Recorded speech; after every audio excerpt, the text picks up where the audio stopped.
الرحمن الرحيم اللهم صل على محمد وكم هاتنتين شركينا سلا شرفت الله وقصوا قيب قشين وحن كب الأبان إن آيات قرآن وإنه أخري الشيخ إسماعيل. بسم الله الرحمن الرحيم والعصر إن الإنسان لفي خسر إلا الذين آمنوا وعملوا الصالحات وتواصوا بالحق وتواصوا بالصبر صدق الله العظيم. صدق الله العظيم. si shirkiina inoogu sii socdo inoogu hirgalo waxaynu u baahannahay waxaynu isugu nimid shir gudoomiyaha maxkamadda sare Yuusuf Ismaaciil Cali oo inoogu qabtay inaynu isugu nimaadno hoolka maxkamadda rafcaanka maanta taariikhdu tahay 9kii bishii 11aad 2013 waynu isu nimid shirka waynu qabsoomay waxaynu doonaynaa inaynu gudagalno habkii aynu socodsiin lahayn shirka iyo waxyaalaha ku saabsanaa iyo arrimaha la doonayo in laga wada hadlo waxaynu ugu horeysiinaynaa gudoomiyaha maxkamadda degmada Hargeysa oo balaynu ka dhageysan doono warbixin yar oo kooban iyo nidaamka shaqada iyo sidii shaqadu wanaagsan lahayd socodkeeda. Assalamu alaykum wa rahmatullahi ta'ala wa barakatuh. Ugu horeyn gudoomiyaha maxkamadda sare ee isku kan yeedhay shirkan aad iyo aad baan ugu mahadcelinayaa iyadoo waqti loo baahan yahay runaatiin shirkan oo kale la qabto sidoo kale garsoorayaasha iyo gudoomiyaasha ka soo qayb galay shirkani iyagana waan salaamayaa inta ka bacdi runaantii warbixinta maxkamadda degmadu horta maxkamadda degmadu markii horeysa sidaad wada ogtiin waxyaabaha ay qabato waxa kamid ah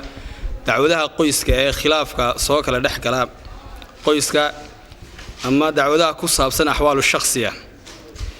iyo dhaxalkii oo iyaguna ahwaalu shakhsiya soo galaya iyo dacwadaha madaniga ee aan qiimahoodu ka badnayn 3 milyan iyo dacwadaha ciqaabta aan xadhigoodu ka badnayn 3 sano oo xadhiga iyo 3 milyan oo ganaaxa dacwadaha ciqaabta ee guud ahaan maxkamadda degmada soo galay waqtigii sanadkan 2000 تيدينك أما الله بكون صدق حتى بنو حويان تضارب بقول يكونتن دعوة عقابة يا صاقلي أنت صعدي مكو حويان لبعتن دعوة أو تضارب كم إذا أنو هينو حاشدي إيدا صدق حتى كلنا ولي عين حرال سوق بين إيدا ما أنت يبريت ولا كفلنا يسوق بيان تضارب بقول يكونت كاسو حقوبنا أو أي محكمة دو كجر نقضي qodobada loo yaqaano 313 oo diin cayga iyo qodobada maandooriyaha ama xashishadahaado ama khamriga ahaado ama ha ahaado ee isbiirtiyo waxyaabaha isticmaalaan draagiska iyo waalid caasiga oo uu sheegayo qodobka 313 faqradiisa saddexaad xeer lambar 51 ee xeerka ilaalinta anshaxa guud iyo nabadgelyada oo sheegayo waalidku inuu dalban karo markuu ilmuhu ku caasi garoobo wixii 17 jir ka weynay in loo xukumo 6 bilood oo xadhiga oo caasigaas oo isaguna aad iyo aad u badnaa 700 dacwadood waxa dhacay in qaar la xukumay oo maxkamadda xukun ku gaadhay kadib markii ay ku cadaatay in